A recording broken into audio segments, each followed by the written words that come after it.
नमस्कार दोस्तों, स्वागत है आपका हमारे YouTube channel the horror B पर, जहां आपको मिलेंगी ऐसी डरावनी कहानियां जो आपके दिल की धड़कन को तेज कर देंगी। आज की कहानी एक शख्स की है जिसका नाम अर्जुन है और वो दिल्ली के रहने वाले हैं। तो अब मैं आपको ये कहानी अर्जुन के नजरिए से सुनाने जा रहा हूँ। लेकिन कहानी शुरू करने से पहले मैं आपसे कहना चाहता हूँ कि वैसे तो आपने बहुत सी कहानियां सुनी होंगी, लेकिन आज जो कहानी मैं आपको सुनाने वाला हूं उसे सुनकर आपको बहुत मजा आने वाला है और साथ ही डर का एहसास भी होने वाला है। और अगर आप इस चैनल पर पहली बार आए हैं तो चैनल को सब्सक्राइब जरूर करें ताकि आप भी हमारी इस फैमिली का हिस्सा बन सकें और आने वाली वीडियोस आप तक आसानी से पहुंच जाएं। दोस्तों, आप में से जितने भी लोग ये कहानी सुन रहे हैं उन सब से मेरी एक रिक्वेस्ट है कि कहानी सुनने के साथ साथ वीडियो को लाइक भी जरूर करें ताकि मुझे भी ये एहसास हो सके कि मेरी मेहनत आपको पसंद आ रही है। आपका एक लाइक मुझे और भी बेहतरीन कहानियां लाने का हौसला देता है। तो चलिए अब ज्यादा समय न लेते हुए जल्दी से अपनी कहानी को शुरू करते हैं। दोस्तों, मेरा नाम अर्जुन है और मैं दिल्ली का रहने वाला हूं। मैं अपनी बात करूं तो मुझे घूमने फिरने का काफी शौक है। नई नई जगहों पर जाना मुझे बहुत पसंद है। लेकिन एक बार मेरे इसी घूमने फिरने ने मुझे मौत के इतना करीब लाके खड़ा कर दिया था कि आज भी जब मैं उस भयानक रात को याद करता हूं तो मेरी हालत खराब हो जाती है और मैं थर थर कांपने लग जाता हूं। बहुत बार वो मंजर मुझे मेरे सपनों में दिखाई देता है और जब कभी वो मंजर मुझे मेरे सपनों में दिखाई देता है तो मैं आप लोगों को बता भी नहीं सकता कि उस वक्त मेरे ऊपर क्या बीतती है। दोस्तों, आज मैं आपको उसी रात की दास्तान सुनाने जा रहा हूं। तो चलिए कहानी को आगे बढ़ाते हैं। वैसे तो मेरी मम्मी पापा मुझे ज्यादा घूमने फिरने की आजादी नहीं देते क्योंकि घर का मैं एक लाडला बेटा हूं। लेकिन फिर भी मेरे घूमने फिरने को लेकर जब कभी भी मुझे कहीं जाने का मन होता तो मेरे मम्मी पापा भी मेरे साथ घूमने चल पड़ते थे। उनको हमेशा डर लगा रहता था कि कहीं मुझे कुछ हो गया तो फिर उनका क्या होगा। साल में एक बार हम पूरा परिवार कहीं ना कहीं घूमने जाते रहते और मैं हमेशा उस दिन का इंतजार करता रहता कि कब वो दिन आए और हम सब घूमने जाएं। दोस्तों, कहानी को पूरा सुनिए क्योंकि कहानी को पूरा सुनोगे तो ही कहानी का मजा भी आएगा। तो चलिए अब सीधे कहानी पर आते हैं। मेरे मम्मी पापा ने आज तक किसी चीज के लिए मुझे रोका टोका नहीं किया, लेकिन सिर्फ वे मुझे कहीं भी अकेला जाने नहीं देते थे और ये बात मुझे बहुत बुरी लगती थी। खैर, अपनी पढ़ाई पूरी करने के बाद मैं एक प्राइवेट कंपनी में जॉब करने लग जाता हूँ। जिस कंपनी में मैं काम करता था वहां वैसे तो बहुत से लोग काम करते थे, लेकिन उन सब में से एक लड़का ऐसा था जो अपने काम को काफी ईमानदारी से करता था और मेरी भी मदद करता रहता था। उसका नाम था राहुल। राहुल एक समझदार और मिलजुल वाला इंसान था। कुछ ही वक्त में हम दोनों की काफी अच्छी दोस्ती हो जाती है और ये दोस्ती कोई आम दोस्ती नहीं बल्कि एक गहरी दोस्ती होती है। राहुल उत्तराखंड के एक गांव का रहने वाला था। हम दोनों की दोस्ती के बारे में मेरे मम्मी पापा को भी पता था और राहुल अक्सर मेरे घर आया करता था और मेरे मम्मी पापा को भी राहुल के साथ काफी अच्छी बन चुकी थी। राहुल मेरे मम्मी पापा की काफी इज्जत करता था। वैसे तो मेरे मम्मी पापा मुझे किसी के साथ यहाँ वहां अकेला जाने नहीं देते थे, पर जब से राहुल मेरे साथ आया तब से मेरे मम्मी पापा ने मुझे उसके साथ कहीं भी जाने से मना नहीं किया। मेरी बात भी राहुल के माँ बाप से होती रहती थी। राहुल अक्सर फोन पर मेरी बात अपने माता पिता से करवा देता था और राहुल के माँ बाप भी काफी अच्छे थे। वो हमेशा मुझसे कहते थे, बेटा तुम भी कभी राहुल के साथ हमारे यहाँ आओ, यहाँ बहुत सी जगहें हैं जहाँ तुम घूम सकते हो और हम लोग भी तुमसे मिल लेंगे। वो मुझसे यह भी कहते थे कि इस बार तुम राहुल के साथ कुछ छुट्टियां लेकर आ जाना ताकि अच्छे से तुम हमारे साथ कुछ वक्त बिता सको। उनकी यह बात सुनकर मैं भी हाँ भर देता और उनसे कहता कि जरूर मैं कोशिश करूंगा राहुल के साथ आने की। अब जब राहुल के घर वालों ने मुझसे यह कहा कि तुम यहाँ घूमने आना तो मेरे अंदर जो घूमने फिरने की जिज्ञासा थी वह और बढ़ गई। मैं भी अब इस सोच में था कि क्यों ना इस बार राहुल के साथ उसका गांव देखा जाए। वैसे भी राहुल अपने गांव की बहुत तारीफ करता रहता था। मैं हमेशा से शहर में ही रहा हूँ और मुझे गांव देखना, नई नई जगहों को एक्सप्लोर करना काफी पसंद था। हालांकि यह अलग बात थी कि मम्मी पापा मुझे अकेले कहीं जाने नहीं देते थे।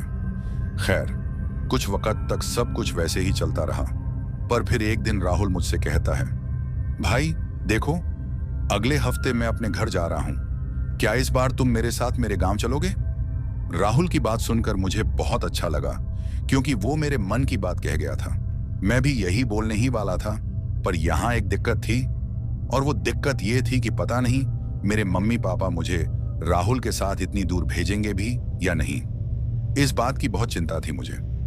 जब राहुल ने फिर पूछा कि चलोगे ना इस बार मेरे साथ, तो मैं खामोश रह गया और कुछ नहीं कहा। मेरी खामोशी देखकर वो बोला, क्या हुआ अर्जुन, तुम खामोश क्यों हो? बताओ, चलोगे ना? राहुल की बात सुनकर मैं उसे कहता हूं, कुछ कह नहीं सकता यार। ये सुनकर वो मुझसे बोला, तुम ऐसा क्यों कह रहे हो? कुछ दिनों की ही तो बात है, हम लोग जल्दी ही वापस आ जाएंगे। राहुल की बात पर मैं कहता हूं, बात कुछ दिनों की नहीं है, बात है राजी होने की। मेरी बात सुनकर राहुल मुझसे बोला, मतलब कौन राजी होगा? तुम किसकी बात कर रहे हो? तब मैंने उसे बताया कि मैं अपने मम्मी पापा की बात कर रहा हूं। अगर वो तुम्हारे साथ जाने पर राजी ना हुए तो मैं तुम्हारे साथ नहीं जा सकूंगा, क्योंकि मम्मी पापा मुझे अकेले जाने पर जरूर रोक देंगे। राहुल ने कहा, तुम किस अकेले जाने की बात कर रहे हो? मैं तो तुम्हारे साथ हूं। वो मुझसे यह भी कहता है कि एक बार तुम अपने मम्मी पापा से इस बारे में बात करके तो देखो, हो सकता है वो मान जाए।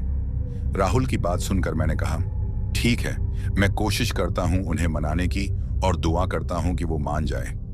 उसके बाद राहुल वहां से चला गया और मैं भी अपने घर आ गया। शाम को जब हम सब साथ में बैठकर खाना खा रहे थे, तो मुझे कुछ समझ ही नहीं आ रहा था कि अपनी बात को मम्मी पापा के सामने कैसे रखूं, क्योंकि मुझे पूरी उम्मीद थी कि वो मेरी बात पर कभी भी राजी नहीं होंगे।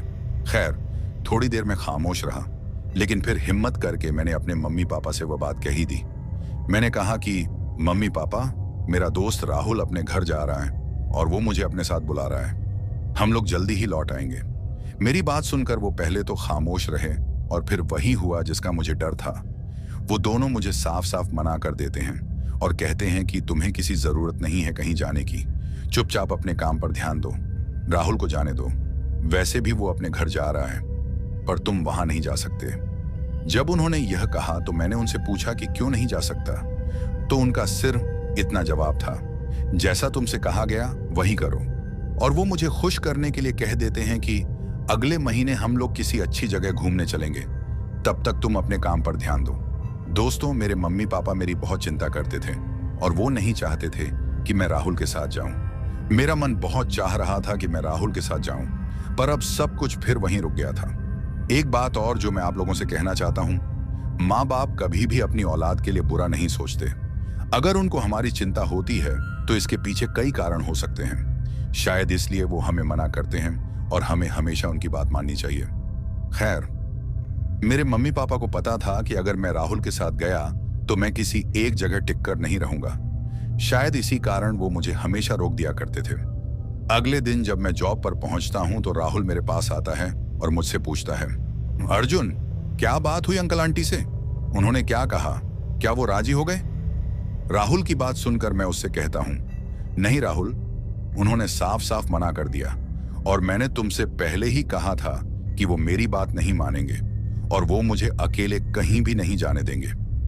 मेरी बात सुनकर राहुल खामोश हो जाता है और फिर कुछ सोचता है। थोड़ी सोचने के बाद वो मुझसे कहता है, कोई बात नहीं, तुम टेंशन मत लो, आज मैं तुम्हारे घर आऊंगा और अंकल आंटी से खुद बात करूंगा। उनके मुंह से ये बात सुनकर मैं उससे कहता हूं, तुम जितनी भी बातें कर लो वो नहीं मानने वाले। तो मेरी बात सुनकर वो मुझसे कहता है, तुम मुझे बात करने का मौका तो दो, देखते हैं क्या बनता है। मैं कोशिश तो कर सकता हूं, हो सकता है मान जाए।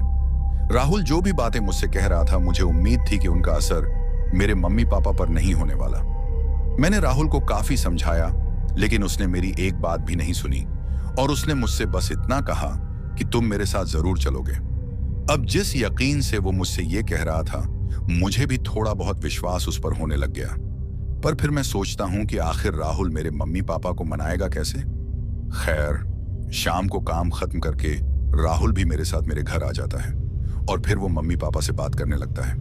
अब जब वो बात कर रहा था तब तक मैं अपने कमरे में चला जाता हूं। मुझे पता था कि राहुल की सारी मेहनत बेकार है, वो दोनों मानने वाले नहीं हैं। कुछ देर तक मैं अपने कमरे में ही रहता हूं, लेकिन फिर राहुल मेरे कमरे में आता है। उसको अपने कमरे में आता देख मैं उससे कहता हूं, हो गई बात, मुझे पता था ये मानने वाले नहीं हैं। तुम्हारी कोशिश बेकार गई। तो मेरी बात सुनकर वो मुझसे कहता है, किसने कहा मेरी कोशिश बेकार गई? उसकी ऐसी बात सुनकर मैं उससे कहता हूं, तुम्हारा मतलब क्या है? तो वो मुझसे कहता है, तुम्हारे मम्मी पापा मान गए हैं। उसके मुंह से ऐसी बात सुनकर मुझे उस पर यकीन ही नहीं आता और मैं इस बात को मजाक में लेता हूं। फिर राहुल से कहता हूं, क्यों मजाक कर रहे हो यार? मुझे पता है वो मान नहीं सकते। तो मेरी बात काटते हुए राहुल मुझसे कहता है, वो दोनों मान गए हैं और मैं मजाक नहीं कर रहा। अगर तुम्हें यकीन नहीं तो तुम खुद उनसे पूछकर देख सकते हो। राहुल की बात सुनकर मैं सीधे अपनी माँ के पास चला जाता हूँ और उनसे पूछता हूँ, क्या सच में मैं राहुल के साथ उसके गांव जा सकता हूँ? तो माँ मुझसे कहती हैं, हाँ जा सकते हो, तुम्हारे पापा भी मान गए हैं। पर एक बात याद रखना, गांव में जहां भी रहना हो राहुल को अपने साथ रखना। माँ के मुंह से ऐसी बात सुनकर मुझे यकीन ही नहीं हो रहा था कि वो मान गए हैं। अब मैं इस सोच में था कि राहुल ने आखिर ऐसा क्या कहा कि मेरे मम्मी पापा मान गए।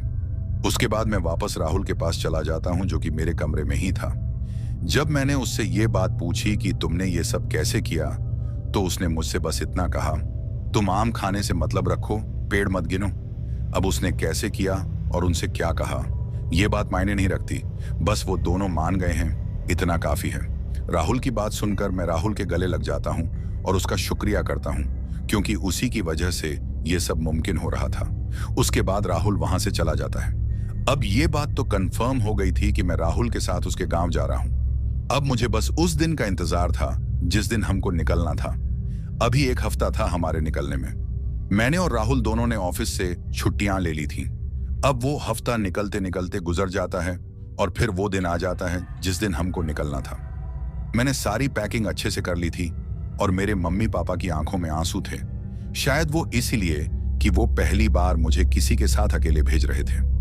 वो मुझसे ये भी कहते हैं कि रास्ते में फोन करते रहना और पहुंचकर भी फोन करना। उसके बाद मम्मी पापा राहुल से कहते हैं कि हम लोग तुम्हारे भरोसे अपना लड़का भेज रहे हैं, इसका ख्याल रखना।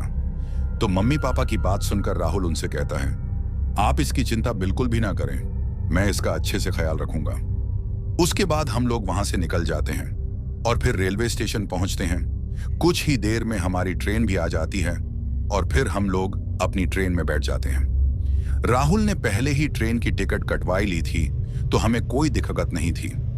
दोस्तों, गांव को लेकर मैं काफी उत्साहित था, क्योंकि राहुल ने मुझे बहुत सी ऐसी जगहों के बारे में बताया था जो देखने में काफी खूबसूरत थीं और हम लोग वहां घूमने वाले थे। अब कुछ ही देर में हमारी ट्रेन भी चल पड़ती है। जैसे जैसे हमारी ट्रेन आगे की तरफ बढ़ रही थी, उतना ही सुकून मुझे अंदर से मिल रहा था। मैं बस यही सोच रहा था कि कब ये सफर कटे और मैं अपनी मंजिल पर पहुंचूं। लेकिन शायद मैं इस बात से अनजान था कि यह जो सुकून मुझे अंदर से महसूस हो रहा था, यह सुकून सिर्फ कुछ ही वक्त का था। उस पूरे दिन हम लोगों ने सफर किया।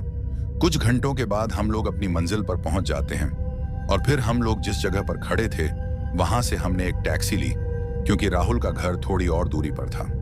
हम लोगों ने रास्ते में 1 से 2 गाड़ियां भी बदली। अब आखिरकार हम लोग राहुल के गांव में पहुंच जाते हैं, जो कि देखने में सच में काफी खूबसूरत नजर आ रहा था। उसके बाद हम राहुल के घर पहुंच जाते हैं। राहुल को देखकर उसके मम्मी पापा काफी खुश हो जाते हैं और फिर वो दोनों मुझसे भी मिलते हैं। राहुल के मम्मी पापा ने मुझे गले से लगाया। सच में वो दोनों काफी अच्छे इंसान थे। राहुल के घर पहुंचने तक हमें रात हो गई थी। उसके बाद हम लोग खाना वगैरह खा लेते हैं। फिर राहुल के पापा मुझसे कहते हैं, बेटा अब तुम आराम करो, सुबह राहुल तुम्हें पूरा गांव घुमा लाएगा। उनकी बात सुनकर मैं भी हामी भरता हूं और फिर मैं और राहुल कमरे में जाकर आराम करने लग जाते हैं। मुझे इस बात का पता ही नहीं चला कि कब मेरी आंख लग गई। शायद सफर की थकावट के कारण मुझे नींद का पता ही नहीं चला। जब सुबह हुई तो मैं काफी ज्यादा खुश था, क्योंकि आज के दिन मुझे घूमने जो जाना था। दोस्तों, उस पूरे दिन मुझे राहुल ने पहले तो अपना गांव दिखाया, उसके बाद हम लोग 1-2 जगह घूमने भी गए। सच बताऊं तो मुझे काफी मजा आ रहा था। शाम को जब हम लोग घर पहुंचे तो राहुल की मां राहुल से कहती हैं कि उनके गांव में कल से शादी शुरू है। दोस्तों, यहां से आगे आपको कहानी में काफी मजा आने वाला है और डर का एहसास भी होने वाला है, इसलिए कहानी को ध्यान से सुनिएगा। जब राहुल की मां ने शादी की बात राहुल से की तो राहुल कहता है, ये तो काफी अच्छी बात है, चलो इसी बहाने यह अर्जुन भी गांव की शादी देख लेगा। मैं भी काफी खुश था क्योंकि मैं पहली बार गांव की शादी अटेंड करने वाला था। अगला दिन आता है, शादी शुरू हो जाती है। मैं और राहुल शादी वाले घर में पहुंच जाते हैं। वहां पहुंचकर राहुल मुझे अपने कुछ दोस्तों से मिलाता है। राहुल के जो दोस्त थे वो भी काफी अच्छे थे। जब से उन्हें पता चला कि मैं राहुल का दोस्त हूं, तब से वो सभी मुझे काफी इज्जत देने लगे थे। अब वो दिन भी लगभग निकल जाता है। हम लोगों को काफी मजा आया शादी में, लेकिन यह तो अभी शादी की शुरुआत थी। मजा तो अब अगले दिन आने वाला था, क्योंकि अगले दिन उस गांव से दूसरे किसी गांव में बारात जाने वाली थी। फिर राहुल मुझसे कहता है, अर्जुन क्यों ना बारात के साथ चला जाए, क्या बोलते हो? मैं तो वैसे भी राहुल के गांव घूमने आया था, तो मुझे इस बात से कोई दिक्कत नहीं थी। राहुल के जो दूसरे दोस्त थे वो भी मुझे बारात के साथ चलने को बोलते हैं। उन सब की बात मानकर मैं भी हामी भर लेता हूं। लेकिन यह मेरी सबसे बड़ी गलती थी। काश उस दिन मैं राहुल को उस बारात के साथ जाने से मना कर देता, तो शायद वह घटना मेरे साथ ना होती जो अब मेरे साथ होने वाली थी। दोस्तों, अब अगला दिन आ जाता है जिस दिन हमें बारात के साथ जाना था। मैं काफी उत्साहित था क्योंकि आज से पहले मैं कभी भी किसी गांव की बारात के साथ नहीं गया था। यह मेरा पहला अनुभव होने वाला था। राहुल अपने घर वालों से यह बात पहले ही कल बता चुका था कि मैं और अर्जुन बारात के साथ जाने वाले हैं। राहुल के परिवार वालों ने भी राहुल से कह दिया था कि मेरा ख्याल रखें। अब राहुल और मैं राहुल के घर से निकलकर उस घर की तरफ चल पड़ते हैं जहां शादी थी। शादी वाला घर ज्यादा दूर नहीं था, पास में ही था। हम जल्दी ही वहां पहुंच जाते हैं। उस दिन भी हमने काफी मस्ती की। अब बारात निकलने का वक्त हो जाता है और कुछ ही समय में बारात चल पड़ती है। यह जो बारात थी वह किसी दूसरे गांव में जाने वाली थी, और जो वह गांव था वह काफी दूर था।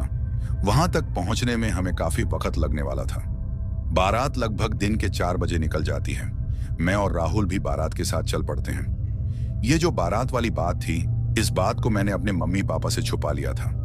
मैंने उनसे यह नहीं कहा था कि मैं बारात के साथ जाने वाला हूं, क्योंकि अगर मैं उनसे यह कहता तो शायद वो मुझे बारात के साथ जाने ही नहीं देते, और यह मैं नहीं चाहता था। हालांकि मम्मी से मेरी बात फोन पर हुई थी, लेकिन मैंने उनसे यह बात छुपा ली थी। हम लोगों को काफी मजा आ रहा था। बारात के साथ एक बस और 2 छोटी गाड़ियां थीं। हम लोग बस में बैठे हुए थे। बस के अंदर का माहौल काफी मजेदार था। हम सभी बारात का लुत्फ उठा रहे थे। बस के अंदर ढोल भी बज रहा था, जो बारात की शोभा बढ़ा रहा था। अब कुछ ही वक्त में शाम और फिर हमारे देखते देखते रात हो जाती है। हम लोग अब पहाड़ी नुमा इलाके में पहुंच चुके थे। गाड़ी के अंदर का माहौल काफी मजेदार था, लेकिन वहीं गाड़ी के बाहर का माहौल काफी सुनसान और डरावना नजर आ रहा था। काला घना अंधेरा अब पूरी तरह से दूर दूर तक पसरा हुआ था। बस उस सड़क पर सिर्फ बारात की ही गाड़ियां चलती हुई नजर आ रही थीं। इन बारात की गाड़ियों के अलावा दूसरा कोई भी वाहन हमें नजर नहीं आ रहा था। काफी देर तक सफर करने के बाद हम लोग उस इलाके में पहुंच जाते हैं जहां हमें जाना था, यानी जहां बारात को जाना था। हम सभी लोग गाड़ियों से बाहर आ जाते हैं और फिर उस गांव की तरफ चल पड़ते हैं। जिस गांव में बारात जानी थी वह गांव अभी थोड़ा और आगे की तरफ था। वहां तक हमें लगभग 10 मिनट का समय और लगने वाला था। बारात के सभी लोग उस तरफ पैदल ही चल पड़ते हैं, क्योंकि उस गांव तक सड़क नहीं थी। सड़क वहीं तक थी जहां हम लोग गाड़ियों से उतरे थे, और जिस सड़क पर हम लोग उस गांव तक पहुंचे थे वह भी अभी नई नई बनी थी। इसलिए शायद उस गांव तक सड़क पहुंचने में अभी और वक्त लगने वाला था। लगभग 10 से 15 मिनट का पैदल सफर करने के बाद हम लोग उस गांव में पहुंच जाते हैं जहां यह बारात जानी थी। बारात का काफी अच्छे से स्वागत किया जाता है। सभी बाराती नाच रहे थे और अपनी ही मस्ती में थे। हम लोगों को भी काफी मजा आ रहा था। सच बताऊं तो दोस्तों, गांव की बारात का अपना ही मजा होता है। उसके बाद हम सभी बारातियों को एक खुली जगह पर बैठाया जाता है जहां पर काफी कुर्सियां लगी हुई थी। सभी बारातियों के बैठने का काफी अच्छे से इंतजाम किया गया था। कुछ ही देर में खाना लग जाता है और हम सभी लोग खाना खाने लग जाते हैं। खाना खाने के बाद हम सभी लोग वापस से उन्हीं कुर्सियों पर आकर बैठ जाते हैं जहां हम पहले बैठे हुए थे। दोस्तों, यहां तक तो सब कुछ सामान्य चल रहा था, लेकिन अब मेरे साथ जो होने वाला था शायद उस बात से मैं अनजान था, और यहीं मुझसे एक ऐसी गलती हो जाती है जो मुझे नहीं करनी चाहिए थी। उस गलती का खामियाजा अब मैं कुछ ही वक्त में भुगतने वाला था। दोस्तों, अब होता ऐसा है कि जैसे ही मैं खाना खाकर वापस से आकर बाहर लगी, उन कुर्सियों में से एक कुर्सी पर बैठ जाता हूं तो मैं देखता हूं कि कोई मुझे काफी ध्यान से देख रहा है। अब जब मैं अपनी नजरों को उस तरफ करता हूं तो मैं देखता हूं कि एक लड़की मुझे काफी अजीब तरीके से देख रही है। पहले पहले तो मुझे यह नॉर्मल लगा, लेकिन जब मैंने अच्छे से नोटिस किया तो मुझे पता चलता है कि वो लड़की सच में मुझे ही देख रही थी। उस वक्त मेरे साथ मेरा दोस्त राहुल भी नहीं था, क्योंकि वो तो बारातियों के साथ नाच रहा था। अब जब वो लड़की मुझे बार बार देखती है तो मुझे काफी अजीब लगता है, क्योंकि उसका देखना सच में अजीब था। वो लड़की मुझे बिना पलकें झपकाए देखती ही जा रही थी। ऐसा लग रहा था जैसे उसने आज से पहले किसी इंसान को कभी देखा ही नहीं हो। अब ऐसा मुझे लग रहा था। उस लड़की की वेशभूषा की बात करूं तो देखने में वो लड़की काफी खूबसूरत लग रही थी। उसने काले रंग के कपड़े पहने हुए थे। कपड़े देखने में थोड़े अजीब से थे। शायद वो लड़की भी उसी गांव की हो। अब जब वो लड़की मुझे बार बार देखने लगती है तो पहले पहले तो मैं थोड़ा अनकंफर्टेबल महसूस कर रहा था, लेकिन फिर कुछ वक्त बाद मुझे उसका देखना अच्छा लगने लगा था। दोस्तों, सच कहूं तो अब मैं भी उस लड़की की नजरों से अपनी नजरें मिला रहा था और अब मुझे अच्छा भी लग रहा था। जैसे कि मैंने आप लोगों से कहा कि वो लड़की देखने में बहुत खूबसूरत थी, तो शायद तभी मैं खुद को रोक नहीं पाया और उस लड़की की आंखों में आंखें डालकर उसे देखता ही जा रहा था। खैर, काफी समय तक ऐसा ही चलता रहा, लेकिन फिर कुछ मिनट के बाद उस लड़की ने अपनी आंखों से मुझे कुछ इशारा किया। अब आप लोग ये भी सोच रहे होंगे कि कैसा इशारा किया होगा, तो आपको बता देता चलूं कि वो इशारा ऐसा था जैसे वो मुझे अपने पास बुला रही हो। अब जैसे ही उसने वो इशारा किया, इशारा करने के बाद वो लड़की वहां से चल पड़ती है। अब जैसे ही मैं उस लड़की को वहां से जाते हुए देखता हूं तो मैं सोचता हूं कि आखिर इस लड़की ने मुझे वो क्या इशारा किया था। क्या वो मुझे बुला रही थी? और अगर बुला रही थी तो फिर अब ये लड़की आखिर जा कहां रही है? दोस्तों, एक बात और जो आपको कहना जरूरी है, और वो बात यह है कि गांव के जिस घर में बारात गई थी वो घर उस गांव का सबसे आखिर में था। मतलब कि उस घर के बाद वो गांव खत्म हो जाता था। खैर, अब जब वो लड़की वहां से चल पड़ती है तो थोड़ा सोचने के बाद मैं भी उसके पीछे पीछे चल पड़ता हूं। मेरा दोस्त राहुल अभी भी बारातियों के साथ नाच रहा था। उसे इस बात का कोई भी पता नहीं था। उसके बाद वो लड़की चलती हुई घर के पीछे की तरफ चली जाती है। अब जब वो लड़की उस घर के पीछे की तरफ चली जाती है तो फिर वो लड़की मुझे दिखाई नहीं देती, क्योंकि वो लड़की घर के पीछे की तरफ चली गई थी। मैं भी जल्दी से घर के पीछे की तरफ चला जाता हूँ। जैसे ही मैं उस घर के पीछे की तरफ चला जाता हूँ तो मुझे वो लड़की फिर से दिखाई देती है। उसके और मेरे बीच की दूरी लगभग 12 से 15 मीटर की होगी, लेकिन वहां मैं कुछ ऐसा देखता हूं जिसे देखकर मुझे थोड़ा अजीब लगता है और मैं काफी गहरी सोच में पड़ जाता हूं। दोस्तों, उस वक्त जो मैं देख रहा था, शायद कोई भी होता तो वो सोच में पड़ ही जाता। अब आपके अंदर भी ये सवाल उठ रहा होगा कि ऐसा क्या देख लिया मैंने, तो आपको बता देता चलूं कि मैं देखता हूं कि जैसे ही मैं उस घर के पीछे की तरफ पहुंचता हूं तो लड़की तो मुझे दिख जाती है, लेकिन यहां बात यह होती है कि हम दोनों के बीच में एक कांटेदार तार होती है। हाँ दोस्तों, उस घर के पीछे की तरफ एक बॉर्डर की तरह कांटेदार तार लगाई गई थी। वो तार काफी क्लोज तरीके से बांधी गई थी ताकि आसानी से कोई दूसरी तरफ न जा सके या आसानी से इस तरफ न आ सके। और उस तार को शायद इसलिए लगाया गया होगा कि शायद उस तरफ रास्ता नहीं था। घर के पीछे की तरफ उस तार के पीछे की ओर काफी काला घना जंगल उस वक्त मुझे नजर आ रहा था, और मैं इस बात से हैरान था कि आखिर इतने कम समय में वो लड़की ने ये कांटेदार तार आखिर पार कैसे की। मैं बस इसी सोच में था। जैसे कि मैंने आप लोगों को पहले ही बता दिया था कि जिस घर में बारात गई थी वो घर उस गांव में सबसे आखिर में था, और अब उस घर के पीछे से जंगल का इलाका शुरू था, तो शायद तभी उसके पीछे वो कांटेदार तार लगाई हुई थी ताकि कोई जंगली जानवर रात के वक्त उस गांव में ना आ पाए। उस वक्त मुझे यही लग रहा था, लेकिन मैं बस इस बात को सोच रहा था कि वो लड़की आखिर इतनी जल्दी उस तरफ कैसे जा सकती है। खैर, अभी मैं ये सब सोच ही रहा था कि तभी वो लड़की फिर से उस जंगल वाली तरफ चल पड़ती है। अब जब मैं उसे उस जंगल वाली तरफ जाते देखता हूं तो मैं उससे जोर से आवाज लगाता हूं और उससे कहता हूं, अरे मैडम जी, आप उस तरफ क्यों जा रही हो? वो तो जंगल का इलाका है ना, रुक जाओ, उस तरफ मत जाना। लेकिन मेरी बातों का उस लड़की पर कोई भी असर होता मुझे दिखाई नहीं दे रहा था। मैंने उस लड़की को 2-3 बार आवाज लगाई थी, लेकिन मेरी आवाजों को उस लड़की ने जैसे अनसुना कर दिया था। अब जब मैं उस लड़की को उस जंगल वाली तरफ जाते देखता हूं, तो उस वक्त मेरे दिमाग में दो बातें चल रही थीं। एक बात तो ये थी कि ये लड़की पागल तो नहीं है जो इतनी रात को जंगल वाली तरफ जा रही है, और दूसरी बात ये थी कि क्या मुझे उस लड़की के पीछे जाना चाहिए या नहीं। इन्हीं दो बातों ने उस वक्त मुझे घेर रखा था।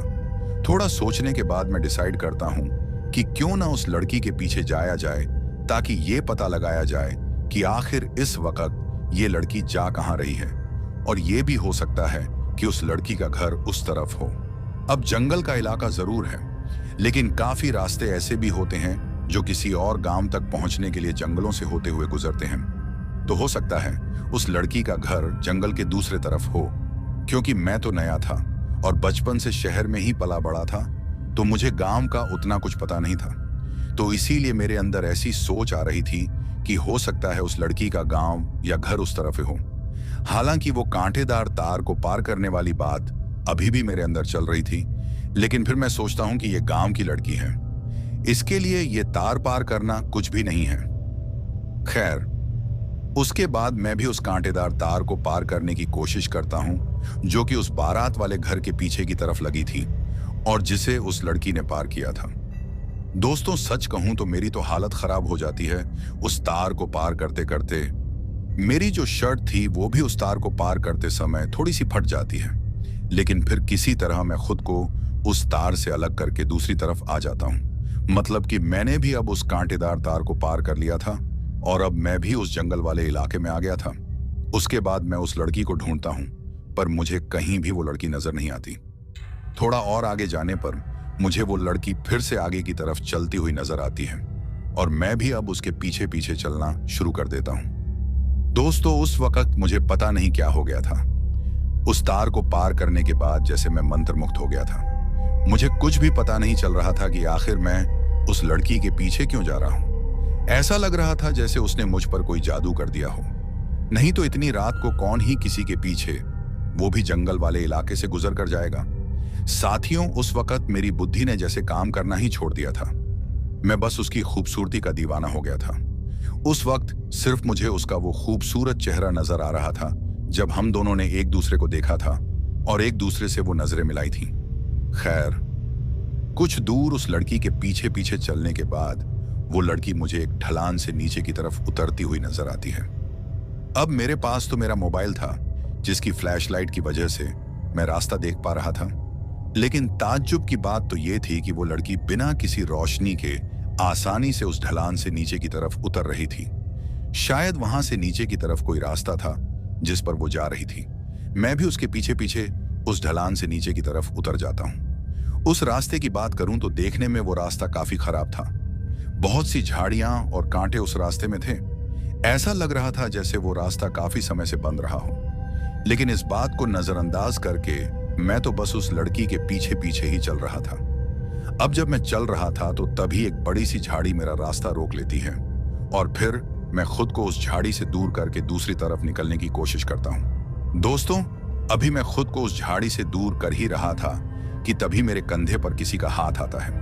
अब जैसे ही मेरे कंधे पर वो हाथ आता है तो मैं एकदम से चौंक जाता हूं। सच कहूं तो उस वक्त मेरे मुंह से एक चीख भी निकल गई थी, क्योंकि मेरी जगह अगर कोई भी उस वक्त वहां उस घने जंगल में होता और उसके कंधे पर कोई हाथ आता तो उसकी हालत भी वैसी ही होती जैसी उस वक्त मेरी थी।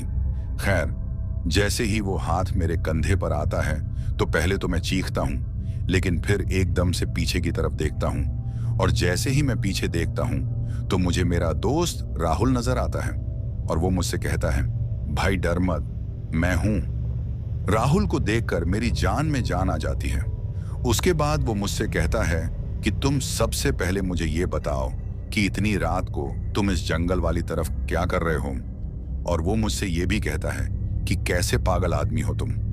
मैंने तुम्हें इतनी आवाज लगाई पर तुमने मेरी एक भी आवाज का कोई जवाब नहीं दिया। वो मुझे ये भी कहता है कि जब तुम उस कांटेदार तार को पार करके दूसरी तरफ जा रहे थे तो मैंने तुम्हें देख लिया था। उसके बाद मैंने तुमको आवाज भी लगाई कि रुक जाओ अर्जुन, पर तुमने मेरी बातों को अनसुना कर दिया। राहुल की सारी बातों को सुनकर मैं उससे कहता हूं, कसम से राहुल, मुझे तुम्हारी कोई भी आवाज सुनाई नहीं दी थी।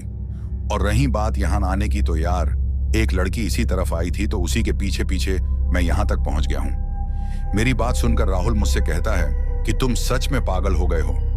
इतनी रात को इस तरफ कौन लड़की होगी और वो यहां जंगल में क्या करेगी? तो राहुल की बात सुनकर मैं उससे कहता हूं कि मैं सच कह रहा हूं। अगर तुम्हें मेरी बात का यकीन नहीं है तो मेरे पीछे आओ, मैं तुम्हें दिखाता हूं वो लड़की। मेरी बात सुनकर राहुल मुझसे कहता है कि छोड़ो इस बात को, चलो वापस चलते हैं। हमें क्या करना है उस लड़की का? शायद राहुल को मेरी बात पर यकीन नहीं था कि सच में मैं एक लड़की के पीछे आया हूं। थोड़ी जोर देने पर मैं अपने दोस्त राहुल को मना लेता हूं और फिर मैं उस नीचे की तरफ जाने वाले रास्ते पर अपने दोस्त राहुल को लेकर चल पड़ता हूं। थोड़ी देर चलने के बाद हमें वो लड़की फिर से नजर आती है और अभी भी वो लड़की नीचे की तरफ जा रही होती है। अब जब हम दोनों उस लड़की को देखते हैं तो मैं अपने दोस्त राहुल से कहता हूं, देखो राहुल, तुम कह रहे थे ना यहां कोई लड़की नहीं है, तो देखो ये थी वो लड़की जिसके पीछे मैं यहां तक आया हूं। उस लड़की को देखकर मेरा दोस्त राहुल भी काफी हैरान था। उसके बाद वो मुझसे कहता है कि हाँ भाई, देखी मैंने, लेकिन इतनी रात को ये लड़की आखिर जा कहां रही है? उसके बाद राहुल मुझसे कहता है कि देख भाई, यहां रुकना ठीक नहीं रहेगा। वैसे भी मुझे कुछ ठीक नहीं लग रहा, तुम मेरी बात मानो, हम लोग यहां से वापस चलते हैं। राहुल की बात को काटते हुए मैं उससे कहता हूं कि थोड़ा और आगे चलते हैं, देखते हैं कि ये कहां जा रही है। राहुल बार बार मना कर रहा था, लेकिन मुझे पता नहीं उस वक्त क्या हो गया था। मैं बस देखना चाहता था कि आखिर वो लड़की जा कहां रही है। थोड़ी और पीछा करने के बाद हमें नीचे की तरफ एक गांव नजर आता है। अब जैसे ही हम उस गांव को देखते हैं तो मैं राहुल से कहता हूं, अच्छा तो ये बात है, मतलब कि उस लड़की का घर इसी गांव में था, तो तभी वो इस तरफ से अपने घर जा रही थी। राहुल मुझसे कहता है कि इतनी रात को अकेली लड़की जंगल से होकर अपने गांव की तरफ निकली है और ये जंगल देखकर ही इतना डरावना है कि भले ही हम दोनों साथ हों तब भी मुझे डर लग रहा है। तो सोचो वो अकेले इस जंगल को कैसे पार कर सकती है? कुछ तो राज है यार, मेरी बात मानो, यहां से चलो। राहुल मुझे बार बार मना कर रहा था, लेकिन मैं उसकी एक भी बात नहीं सुन रहा था। उसके बाद मैं राहुल से कहता हूं कि देखते हैं किस घर में ये लड़की जाती है। मेरी बात सुनकर राहुल मुझसे कहता है कि किसी भी घर में जाए तो हमें क्या करना है। राहुल की बात सुनकर मैं उससे कहता हूं कि तुम इस बात को नहीं समझोगे। जब से मैंने उस लड़की को देखा है यार, मैं पागल हो गया हूं। बहुत खूबसूरत लड़की है यार, तुम देखो तो सही कि आखिर ये किस घर में जाती है। उसके बाद हम दोनों ऊपर उस जंगल के उस छोर से देखते हैं जहां से पूरा गांव हमें नजर आ रहा था। हम देखते हैं कि वो लड़की गांव की गली के अंदर चली जाती है और फिर हमारी नजरों से ओझल हो जाती है। अब जब ऐसा होता है तो राहुल मुझसे कहता है कि चलो, अब देख लिया ना, अब चलते हैं वापस। वैसे भी हमें यहाँ काफी देर हो गई है दोस्तों, लेकिन अभी मैं वहां रुकने वाला नहीं था। मैंने अपने दोस्त राहुल से कहा कि राहुल, तुम मेरे सबसे अच्छे दोस्त हो, तो क्या मेरे लिए तुम उस गांव में मेरे साथ नहीं चलोगे? तो मेरी बात सुनकर राहुल ने मुझसे साफ साफ मना कर दिया और वो मुझसे कहता है, देखो अभी तक मैंने तुम्हारी सारी बात मानी है, अब तुम मेरी बात मानो, यहां से जितनी जल्दी हो सके चलो। काफी जोर जबरदस्ती करने पर मैं अपने दोस्त राहुल को उस गांव में जाने के लिए मना ही लेता हूं। मेरे ज्यादा जोर देने पर राहुल मुझसे कहता है, तुम्हारी जगह कोई और होता तो मैं कब का यहां से अकेले ही लौट गया होता, लेकिन तुम्हारे मम्मी पापा से तुम्हारा ख्याल रखने का वादा जो किया है, तभी तुम्हारी बात मान रहा हूं। उसके बाद वो मुझसे ये भी कहता है, आज मुझे पता चला कि तभी तुम्हारे मम्मी पापा तुम्हें दूर जाने से रोकते हैं, तुम सच में बहुत जिद्दी हो। उस वक्त राहुल मुझसे जब ये बात कर रहा था तो मुझे वो बात बुरी तो लग रही थी, लेकिन फिर मैं ये भी सोचता हूं कि शायद वो जानबूझकर मुझे ऐसा कह रहा होगा ताकि मुझे बुरा लगे और मैं उस गांव में जाने का ख्याल अपने मन से निकाल दूं।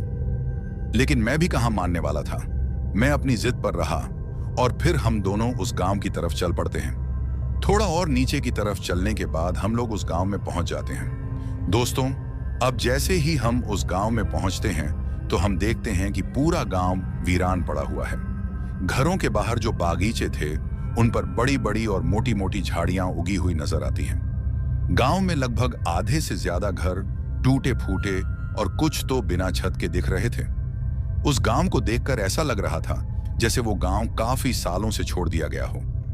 वो गांव पूरी तरह से वीरान पड़ा हुआ था। पूरे गांव में सन्नाटा पसरा हुआ था। रात में वो गांव और भी सुनसान और डरावना नजर आ रहा था। सच कहूं तो उस गांव की ऐसी हालत देखकर मैं काफी हैरान था और मेरे अंदर कहीं ना कहीं डर पैदा हो रहा था। अब उस गांव की ऐसी हालत देखकर राहुल मुझसे कहता है, अर्जुन यार, इस गांव की ऐसी हालत देखकर मुझे नहीं लगता कि यहां कोई रहता होगा। फिर वो लड़की आखिर इस गांव में क्यों आई थी? राहुल की बात सुनकर मैं उससे कहता हूं, इस बात की समझ तो मुझे भी नहीं आ रही। एक काम करते हैं, थोड़ा आगे की तरफ चलते हैं। क्या पता यहां आगे की तरफ कुछ घर बचे हों जो अभी भी ठीक हों। तो मेरी बात सुनकर राहुल मुझसे कहता है, नहीं भाई, मेरी बात मानो, मुझे कुछ अच्छा नहीं लग रहा यहां। और किसी लड़की के पीछे हम लोग कैसे यहां आ गए यार? ना हम उस लड़की को जानते हैं, ना वो हमें जानती है। और मान लो अगर वो तुम्हें दिख भी जाए तो भी तुम इस वक्त उसके घर तो जा नहीं सकते। तो फिर क्यों तुम अपनी जिद पर खड़े हो? मेरी बात मानो, यहां से जितनी जल्दी हो सके चलो। राहुल की बात सुनकर मैं उससे कहता हूं, थोड़ा आगे चलते हैं। अगर वहां भी ऐसे ही टूटे फूटे घर दिखे तो फिर हम लोग वापस चले जाएंगे। तुम टेंशन मत करो, बस थोड़ा आगे बढ़ते हैं। यह बात मैं राहुल से कह रहा था। राहुल के चेहरे पर डर साफ झलक रहा था, लेकिन जैसा कि मैंने आपको पहले भी कहा था, मेरी अकल पर जैसे पर्दा पड़ गया था। मैं क्या कर रहा था ये मैं भी नहीं जान पा रहा था। मैं बस उस लड़की के ख्याल में था कि बस उसकी एक झलक मुझे दिख जाए, उसके बाद ही मैं यहां से वापस जाऊंगा। खैर, थोड़ा आगे जाने के बाद मुझे एक और घर उस गांव में नजर आता है जिसकी छत अभी तक बची हुई थी। देखने में वो घर भी वीरान लग रहा था, पर उस घर का दरवाजा खुला हुआ था। उस घर को देखकर मैं अपने दोस्त राहुल से कहता हूं, हो सकता है वो लड़की इसी घर में रहती हो। मेरी बात सुनकर राहुल मुझसे कहता है, तुम सच में पागल हो गए हो। इस घर की हालत तो देखो, और अगर कोई यहां रहता होता तो इतनी रात को यह दरवाजा खुला ना होता। इस घर के बाहर तो देखो, कितनी झाड़ियां उगी हुई हैं, जैसे कितने अरसों से यहां कोई बसा ना हो। राहुल की बात को काटकर मैं उससे कहता हूं, क्यों ना इस घर के अंदर जाकर देखा जाए। राहुल मुझे मना भी करता है, लेकिन फिर जब मेरे आगे उसकी एक भी नहीं चलती तो वो भी मेरे साथ उस घर के अंदर चला जाता है। दोस्तों, अब जैसे ही हम उस घर के अंदर जाते हैं तो हम देखते हैं कि घर की खस्ता हालत हो चुकी है। दीवारों पर काफी गहरी दरारें हमें नजर आती हैं और छत के कुछ हिस्सों पर सीलन लगी हुई थी। जगह जगह मकड़ी के जाले लगे हुए दिख रहे थे। उस घर के अंदर का माहौल पूरी तरह से दम घुटने वाला लग रहा था। खैर, उसके बाद हम लोग दूसरे कमरे की तरफ बढ़ जाते हैं। अब जैसे ही हम लोग दूसरे कमरे के अंदर जाते हैं, पहले तो हमें उस कमरे के दरवाजे पर ही एक बड़ा सा मकड़ी का जाला नजर आता है। हम लोग उस जाले को अपने हाथों से हटाकर उस कमरे के अंदर चले जाते हैं। अब जैसे ही हम उस कमरे में पहुंचते हैं कि तभी हमें बहुत ही भयानक बदबू आने लगती है। वो बदबू इतनी गंदी थी कि ज्यादा देर उस कमरे में रुकना हमारे लिए दम घुटने के बराबर था। हम लोग अपने हाथों से अपने नाक और मुंह पर हाथ रख लेते हैं ताकि उस बदबू से बचा जा सके। कमरे में काफी घना अंधेरा था। मैंने तो अपने मोबाइल की फ्लैशलाइट जला रखी थी। अब जैसे ही मैं अपने मोबाइल की फ्लैशलाइट को उस कमरे की दीवारों की तरफ अच्छे से करता हूं ताकि सब कुछ अच्छे से दिख सके और यह भी पता किया जा सके कि आखिर ये बदबू किस चीज की है। लेकिन जैसे ही मेरे मोबाइल की फ्लैशलाइट की रोशनी उस पूरे कमरे में पड़ती है तो जो मैं और राहुल देखते हैं उसे देखकर हम दोनों की आंखें फटी की फटी रह जाती हैं और हम दोनों ही थर थर कांपने लग जाते हैं। वो नजारा इतना भयानक था कि अगर कोई भी देखे तो उसकी भी रूह कांप जाए। इतना भयानक नजारा मैंने अपनी जिंदगी में पहले बार देखा था।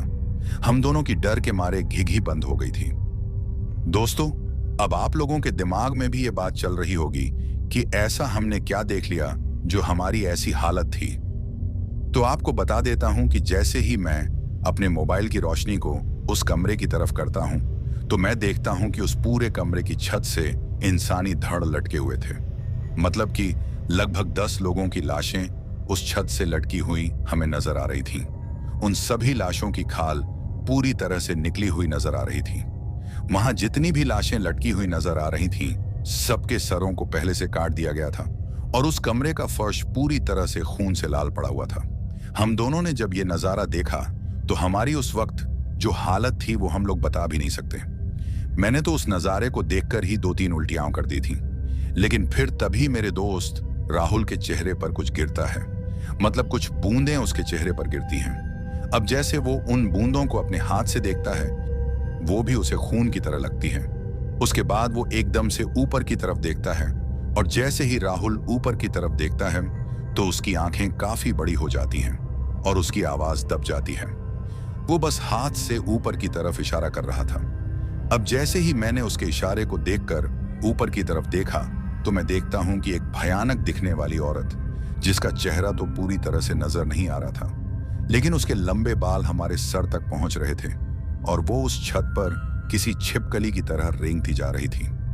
ये जो बूंदें राहुल के चेहरे पर गिरी थीं, शायद ये उसके मुंह की लार थी, या फिर उसने अभी अभी किसी का खून पिया था, और शायद ये बूंदें उसके मुंह से ही गिरी थीं। अब उस औरत को उस छत से चिपका देख हमारे तो होश उड़ गए थे। हम दोनों जिंदा लाश की तरह बस उसे देखते ही जा रहे थे। अब कुछ ही वक्त में वो औरत रेंगना बंद कर देती है और फिर गुर्राने लगती है। अब जब ऐसा होता है और हम लोग समझ जाते हैं कि अब ये हम पर हमला करने वाली है, तो किसी तरह मेरा दोस्त राहुल मेरे हाथ को खींचकर मुझे बाहर की तरफ ले जाने लगता है, लेकिन पीछे का दरवाजा पूरी तरह से बंद पड़ गया था। हम लोग काफी डर चुके थे। हमें कुछ भी समझ नहीं आ रहा था। हमें बस उस कमरे में अपनी मौत नजर आ रही थी और हम लोग बस यही सोच रहे थे कि अभी कुछ देर में ये चुड़ैल हमारे सर काट लेगी और फिर हमें भी उन लाशों की तरह उस छत पर लटका देगी। लेकिन फिर तभी राहुल की नजर उस कमरे की खिड़की पर पड़ती है, जो कि टूटी हुई थी। उसके बाद राहुल मुझसे कहता है, भाग अर्जुन और किसी तरह उस खिड़की से कूद जा। उसकी बात मानकर हम दोनों उस खिड़की से बाहर की तरफ कूद जाते हैं और फिर किसी तरह हमारी जान उस कमरे की उस चुड़ैल से बच जाती है। वहां से बचने के बाद हमें पीछे की तरफ, जिस तरफ से हम आए थे, किसी के हंसने की आवाज सुनाई देती है। शायद ये उसी चुड़ैल की हंसी थी जो हमें उस कमरे में नजर आई थी। अब हम लोग उस तरफ से वापस तो जा ही नहीं सकते थे, तो हम लोग उस गांव में आगे की तरफ बढ़ जाते हैं। हम दोनों एक टूटे हुए घर की दीवार के पीछे छुप जाते हैं ताकि किसी को हम दिखाई न दें। हम ऐसा इसलिए कर रहे थे क्योंकि हम लोग जानते थे कि ये पूरा गांव भूतिया है और उस गांव में इस तरह खुलेआम घूमना खतरों से खाली नहीं होगा। अब कुछ ही देर में हमें बहुत ज्यादा लोगों की आवाजें सुनाई देती हैं। ऐसा महसूस हो रहा था जैसे काफी लोग हमारे इर्द गिर्द हैं। जब उन लोगों की आवाजें हमें सुनाई पड़ती हैं तो मेरा दोस्त राहुल मुझसे कहता है, अर्जुन तुम यहीं रुको, मैं देख कर आता हूं। क्या पता कोई मदद मिल जाए। हो सकता है इस गांव के आगे कोई और गांव हो और ये लोग वहीं के हों। राहुल मुझसे कहता है, तुम अपनी जगह पर रहो, बाहर मत निकलना। मैं जल्दी वापस आ जाऊंगा और अगर कोई मदद दिखी तो तुम्हें भी बुला लूंगा। उस कमरे में जो कुछ भी हमारे साथ हुआ था वो मैं अभी तक भूल नहीं पाया था और अब अकेले रहना मेरे बस की बात नहीं थी। फिर भी कई बार राहुल के समझाने पर मैं उस जगह अकेले रहने के लिए मान जाता हूँ। खैर, राहुल वहां से आगे की तरफ चला जाता है। थोड़ी देर, लगभग 2 मिनट के बाद राहुल मुझे फुसफुसाते हुए आवाज देता है। जैसे ही मैं राहुल की उस फुसफुसाहट को सुनता हूँ, मैं उससे पूछता हूँ, क्या है? तो राहुल मुझसे कहता है, यहाँ आओ मेरे पास। राहुल की बात सुनकर मैं दीवार से उठकर राहुल के पास चला जाता हूँ। उसके बाद राहुल मुझसे कहता है, मेरा अंदाजा सही निकला, कुछ लोग मुझे दिखे हैं, यहीं आगे की तरफ हैं। अभी राहुल अपनी बात पूरी करता ही था कि मैं जितनी जल्दी हो सके उन लोगों के पास जाने लगता हूँ। मैं जितना तेज हो सके उस तरफ निकल जाता हूँ। अब एक ही दीवार और रही थी मुझे उन लोगों तक पहुंचने की। तभी राहुल मेरे हाथ को कसकर पकड़ लेता है और मुझे पीछे की तरफ खींच लेता है। जब राहुल ऐसा करता है तो मैं उससे कहता हूं, तुमने मुझे रोका क्यों? तो राहुल मुझसे कहता है, ठीक है, मैं तुम्हें रोकूंगा नहीं, लेकिन एक बार उन लोगों को जरा छुप करके देखो तो सही, तुम्हें क्या दिख रहा है? राहुल की बात सुनकर मुझे थोड़ा अजीब सा लगा, क्योंकि मुझे समझ ही नहीं आ रहा था कि आखिर वो मुझसे क्या कह रहा है। उसके बाद राहुल मुझसे कहता है, तुम सिर्फ छुप करके उन लोगों को देखो, गलती से कोई आवाज मत करना। जब राहुल मुझसे ऐसा कहता है तो मैं भी उसकी बात मानकर छुपके से उस दीवार के पीछे से झांक कर देखने लगता हूँ। जैसे ही मेरी नजर उन लोगों पर पड़ती है तो मैं देखता हूं कि काफी तादाद में आदमी, औरतें और बच्चे बैठे हुए हैं। उन सबको देखकर ऐसा लग रहा था जैसे वहां किसी दावत की तैयारी की जा रही हो, क्योंकि उनमें से कुछ के सामने बड़े बड़े बर्तन दिख रहे थे और उन बर्तनों में से धुआं निकल रहा था। ऐसा लग रहा था कि उन बर्तनों में कुछ उबल रहा था।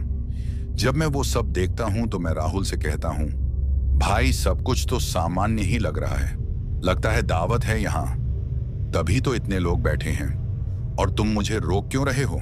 हम जाकर उनसे मदद मांग लेते हैं, यहां से निकलने में वही हमारी मदद कर सकते हैं। मेरी बात सुनकर वो मुझसे कहता है, तुमने उन लोगों के अलावा और क्या देखा?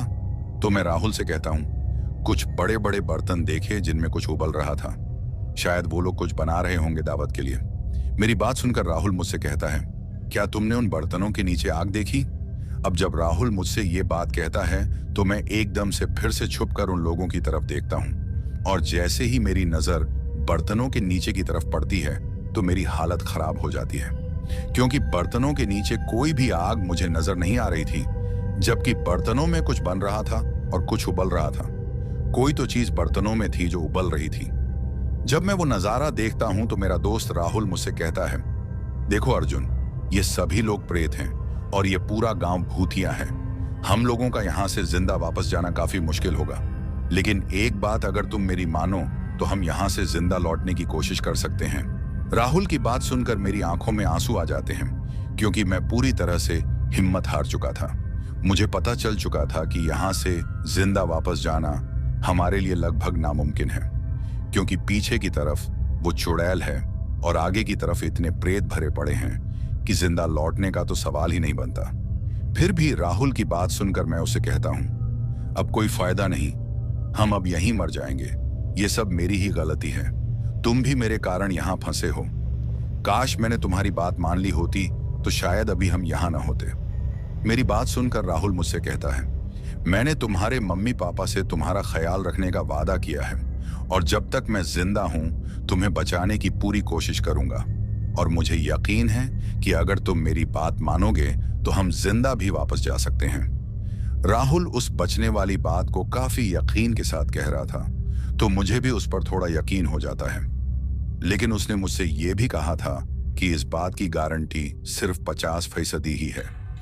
उसके बाद मैंने राहुल से कहा कि मैंने अब तक तुम्हारी कोई बात नहीं मानी है, पर अब तुम जो भी कहोगे मैं वैसा ही करूंगा।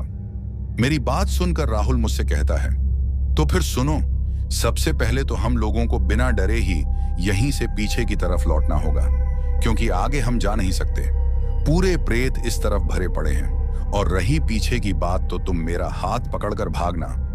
मुझे हनुमान चालीसा आती है, जब तक मैं हनुमान चालीसा बोलूंगा तब तक कोई भी हमें नुकसान नहीं पहुंचा सकता। और दूसरी बात यह है कि तुम गलती से भी पीछे मुड़कर नहीं देखोगे। रास्ते में हमारे साथ कोई भी छलावा हो सकता है ये प्रेत तुम्हें किसी अपने की आवाज में पुकारे, या ये भी हो सकता है कि ये मेरी ही आवाज में तुम्हें बुलाए। गलती से भी पीछे मत मुड़ना, ये प्रेत कुछ भी कर सकते हैं। अगर तुम एक बार भी पीछे की तरफ पलटोगे तो फिर मैं भी तुम्हें नहीं बचा पाऊंगा। राहुल की बात सुनकर मैं भी हामी भर लेता हूं, लेकिन जाने से पहले मैं एक बार फिर उस दीवार से उन प्रेतों की तरफ छुप कर देखता हूं कि आखिर अब वो क्या कर रहे हैं। दोस्तों, लेकिन इस बार जैसे ही मैं उन लोगों की तरफ देखता हूं कि तभी उनमें से एक प्रेत की नजर मुझ पर पड़ जाती है। अब जैसे ही उस प्रेत की नजर मुझ पर पड़ती है तो मैं राहुल से कहता हूं कि शायद मुझे उनमें से एक प्रेत ने देख लिया है। अब ये बात जैसे मैं राहुल से कहता हूं तो राहुल मुझसे कहता है कि भाग भाई, जितना जल्दी हो सके भाग, और जो बातें मैंने तुम्हें बताई हैं वो सब याद रखना। उसके बाद हम दोनों काफी तेजी से वहां से भागना शुरू कर देते हैं। दोस्तों, जब हम लोग भाग रहे थे तो अपने पीछे की तरफ से हमें काफी भयानक आवाजें सुनाई दे रही थीं। ऐसा लग रहा था जैसे पूरा गांव हमारे पीछे लगा हुआ हो। काफी भयानक चीखें मुझे सुनाई दे रही थीं। डर के मारे मेरी तो हालत खराब हो रही थी, लेकिन वहीं मेरा दोस्त राहुल मेरा हाथ पकड़कर जोर जोर से हनुमान चालीसा का जाप कर रहा था। एक बात तो थी जो मैं मानता हूं, और वो ये थी कि राहुल के हनुमान चालीसा बोलने पर अभी तक हमें किसी भी प्रेत ने छुआ तक नहीं था। हम लोग उस गांव को पीछे छोड़कर उस जंगल वाले रास्ते पर आ जाते हैं। राहुल मुझे अपने से आगे की तरफ कर देता है और मुझसे कहता है कि आगे आगे भागो, पीछे मत देखना। मैं भी वैसा ही करता हूँ। अब तो और भी भयानक आवाजें आना शुरू हो जाती हैं। अब ऐसा लग रहा था जैसे जंगल के बड़े बड़े पेड़ अपने आप गिर रहे हैं, लेकिन मैं इन बातों पर ध्यान न देकर आगे बढ़ता रहता हूँ। मेरा दोस्त राहुल अभी भी हनुमान चालीसा का जाप कर रहा था। अब हम लोग काफी ऊपर पहुंच गए थे कि तभी मुझे किसी लड़की की आवाज सुनाई देती है जो रोती हुई लग रही थी। और फिर वो मुझसे कहती है कि अर्जुन, मुझे छोड़कर मत जाओ। तुम तो मुझसे मिले भी नहीं, वापस आ जाओ। एक बार पीछे तो देखो, मेरा हाथ पकड़ो। उस लड़की की आवाज मुझे काफी देर तक आती रही, लेकिन मैं उस बात को भी नजरअंदाज कर देता हूँ। अब किसी तरीके से मैं ऊपर पहुंच जाता हूँ, लेकिन तभी मुझे राहुल की चीख सुनाई देती है और किसी के गिरने की आवाज आती है। अब जब ऐसा होता है तो मैं फिर भी पीछे नहीं देखता, क्योंकि मुझे पता था ये सब छलावा है। क्योंकि राहुल ने मुझे पहले ही बताया था कि वो प्रेत किसी की आवाज बदलकर तुम्हें भटका सकते हैं, पीछे मत देखना। अब कुछ ही देर में मैं उस कांटेदार तार के पास पहुंच जाता हूं और फिर किसी तरीके से उसे पार कर देता हूं। अब जैसे ही मैं उस तार को पार करता हूं कि तभी राहुल के गांव के दोस्त मुझे दिखाई देते हैं और वो मुझसे कहते हैं कि तुम उस जंगल की तरफ क्यों गए थे और राहुल कहाँ है। उन लोगों की बात सुनकर मैं उनसे कहता हूं कि मेरे पीछे ही तो है, लेकिन जैसे ही मैं पीछे की तरफ देखता हूं तो मुझे राहुल नजर नहीं आता। अब जब ऐसा होता है तो मैं काफी डर जाता हूं और मुझे राहुल की चिंता हो जाती है। राहुल सच में पीछे रह गया था और वो गिरने की आवाज जो भागते वक्त मुझे राहुल की आई थी वो सही थी। वो मेरा भ्रम नहीं था, बल्कि हकीकत थी। मेरी आंखों में आंसू आ जाते हैं। उल्टे सीधे ख्याल मेरे अंदर आने लगते हैं कि शायद राहुल उन प्रेतों का शिकार हो गया है। अब मैं सारी बात राहुल के गांव के दोस्तों को बता देता हूं। वो भी काफी टेंशन में आ जाते हैं। हम लोग गांव के कुछ लोगों को ये बात बताते हैं। जब गांव वालों को इस बात का पता चलता है तो वो भी काफी टेंशन में आ जाते हैं और उनमें से कुछ बूढ़े बुजुर्ग आदमी हमसे कहते हैं कि उस तरफ से रात को जिंदा वापस आना लगभग नामुमकिन है। तुम खुशकिस्मत हो जो जिंदा वापस लौटे हो। मुझे अपने जिंदा होने से ज्यादा राहुल के वापस न आने का दुख था। उसके बाद गांव के लोग हमसे कहते हैं कि इस वक्त उस तरफ जाना मौत को दावत देना है। तुम्हारे दोस्त को अब सुबह ही ढूंढा जाएगा। इस वक्त उस तरफ जाना मुमकिन नहीं है। अब इस तरीके से अपने दोस्त को उस तरफ अकेले छोड़ना मुझे ठीक नहीं लग रहा था, क्योंकि मेरी जिंदगी भी उसी की दी हुई थी। उसके बाद मैं डिसाइड करता हूं कि मैं अकेले ही वापस अपने दोस्त को बचाने के लिए चला जाऊंगा। उसके बाद मैं अकेले ही उस कांटेदार तार को पार करने लग जाता हूं, लेकिन गांव के काफी लोग मुझे उस तरफ जाने से मना कर देते हैं और फिर मुझे पकड़ने के लिए आ जाते हैं। लेकिन उनकी पकड़ में आने से पहले ही मैं उस तार को पार कर लेता हूं। मुझे उस तरफ जाता देख राहुल के गांव के दोस्त भी उस तार को पार कर देते हैं। अब हम 5 से 7 लड़के उस जंगल वाली तरफ राहुल को ढूंढने चले जाते हैं। थोड़ी आगे जाने के बाद हमें मोबाइल की फ्लैशलाइट जलती हुई दिखाई देती है। हम सभी काफी तेजी से उस तरफ जाते हैं। अब जैसे ही हम वहां पहुंचते हैं तो हमें राहुल एक बड़ी झाड़ी के अंदर फंसा दिखाई देता है और उसके हाथ में उसका मोबाइल था। उस मोबाइल की फ्लैशलाइट से ही हमें राहुल का पता चल पाया था कि वो कहां पर है। राहुल अभी भी हनुमान चालीसा का जाप कर रहा था। हम सभी ने किसी तरीके से उसे कांटों भरी झाड़ी से बाहर निकाला और उसकी जान बचाई। उसके बाद हम सभी दोस्त उस तरफ से वापस उस शादी वाले गांव लौट जाते हैं। गांव में पहुंचने के बाद सभी लोग काफी हैरान थे, क्योंकि उन्हें इस बात की समझ ही नहीं आ रही थी कि हम लोग जिंदा वापस कैसे आ गए। उसके बाद मैं राहुल को गले लगा लेता हूं, क्योंकि उसी के कारण मैं जिंदा था। राहुल को बचाने में मेरे अलावा राहुल के गांव के दोस्तों का भी काफी बड़ा हाथ था, क्योंकि अगर वो मेरे साथ ना आते तो शायद मुझे अकेला देखकर वो प्रेत फिर से मुझ पर हमला कर देते। दोस्तों, ये बात मैंने आज तक अपने परिवार से नहीं बताई, क्योंकि अगर मैं ऐसा करता तो जो थोड़ी बहुत आजादी मुझे मिलती है वो भी खत्म हो जाती। लेकिन अब जब से मेरे साथ वो हादसा हुआ था, तब से लेकर आज तक मुझे आज भी वो मंजर हूबहू मेरी आंखों के सामने ताजा हो जाता है और मेरी हालत फिर से खराब हो जाती है। दोस्तों, एक बात और, सच्चा दोस्त हमेशा आपका साथ देगा, चाहे वक्त कैसा भी हो, अच्छा या बुरा। और जो दोस्त सच्चे नहीं होते वो आपके दुख शुरू होते ही आपसे दूर हो जाएंगे। ऐसे लोगों पर कभी भी भरोसा ना करें। आज अगर मैं जिंदा हूं तो मेरे दोस्त की बदौलत ही जिंदा हूं। अगर वो चाहता तो अकेले भी भाग सकता था, लेकिन उसने ऐसा नहीं किया। उसने अपने जान पर खेलकर मेरी जान बचाई। आशा करता हूं आपकी जिंदगी में भी ऐसा दोस्त जरूर होगा और अगर नहीं है तो दुआ करता हूं कि जल्दी आपकी जिंदगी में आ जाए। तो दोस्तों, कैसी लगी हमारी ये कहानी? अगर आपको ऐसी और भी कहानियां सुननी हैं तो हमारे चैनल को सब्सक्राइब करना बिल्कुल मत भूलिएगा। अब चलते हैं उन दोस्तों की ओर जिन्होंने हमारी पिछली कहानी पर कमेंट करके हमें अपना प्यार और समर्थन दिया। तो चलिए सबसे पहले उनका नाम लेते हैं।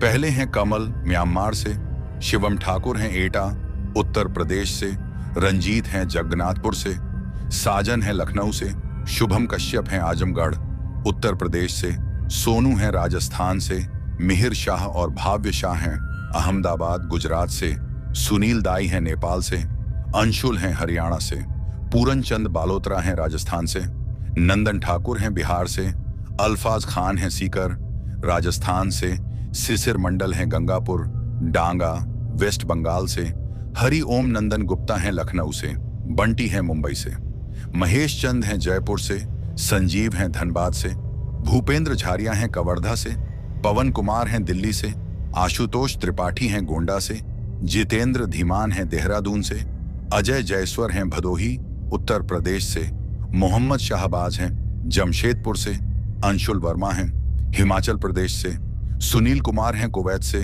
हनी शर्मा हैं पटियाला पंजाब से, शेख रफीकड़ हैं छिंदवाड़ा मध्य प्रदेश से, योगीराज टोंक हैं राजस्थान से, पवन शुक्ला हैं गोंडा दानपुर से, मनोज कुमार हैं छत्तीसगढ़ से, दीप परमार हैं गुजरात से, सौरभ शर्मा हैं नगांव असम से, असलम अली हैं पेशावर पाकिस्तान से, राजा सिंह हैं बाराबंकी उत्तर प्रदेश से, वसु हैं जालंधर से, निश्चल हैं नेपाल से, अमीनुल हैं असम से, शनि सिंह हैं बस्ती उत्तर प्रदेश से, जय कुमार प्रजापति हैं भोपाल से, शशांक हैं दिल्ली से, कर्ण कुमार हैं भदोही उत्तर प्रदेश से, महेंद्र हैं उदयपुर राजस्थान से, नकुल हैं बिहार से, अमन तिवारी हैं कानपुर से, अन्वी सरवण हैं दिल्ली से, ज्योतिमयी देवबर्मा हैं त्रिपुरा से, सानिक बोडरा हैं ओडिशा से, जसवीर हैं समाना पंजाब से, कर्णराज लक्ष्मण हैं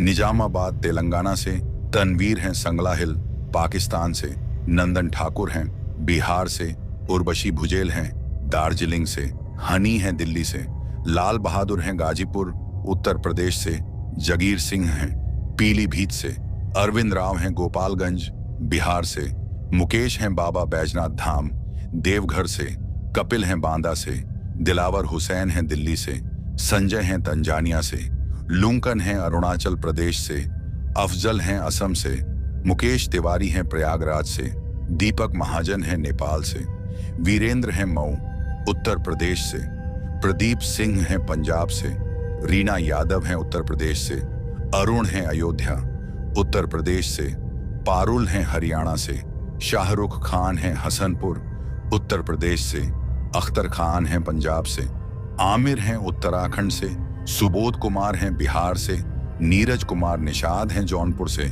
नायाब बेटबाड़ी हैं किशनगंज से, संदीप ढिल्लों हैं रुद्रपुर से, जितेंद्र हैं देहरादून से, राहुल हैं बिहार से, दिलीप थापा हैं फ्रांस से, शिवम चौधरी हैं कोलकाता वेस्ट बंगाल से, ऋतुराज पाठक हैं असम से, विजय वाघ हैं महाराष्ट्र से, राजीव मोहन हैं धर्मपुर बिजनौर उत्तर प्रदेश से, जय सोनी हैं ओडिशा से, गायनन भंडारकर हैं नागपुर महाराष्ट्र से, इमरान हैं अलीगढ़ से, सिकेन कुमार हैं बिहार से, मुकेश गुज्जर हैं उत्तर प्रदेश से, माइकल हैं लंदन से, आमिर भट्टी हैं पाकिस्तान से, मोहम्मद नसीम हैं समस्तीपुर जिला उत्तर प्रदेश से, आसिम खान हैं कराची पाकिस्तान से, मोहम्मद आकिफ हैं कर्नाटक से, विक्रम कुमार हैं अलवर राजस्थान से, दीपक कुमार हैं बहराइच जिला उत्तर प्रदेश से, यूसुफ शाह हैं लाहौर पाकिस्तान से, राजेश राज हैं गया से, गुरदीप सिंह हैं मनसा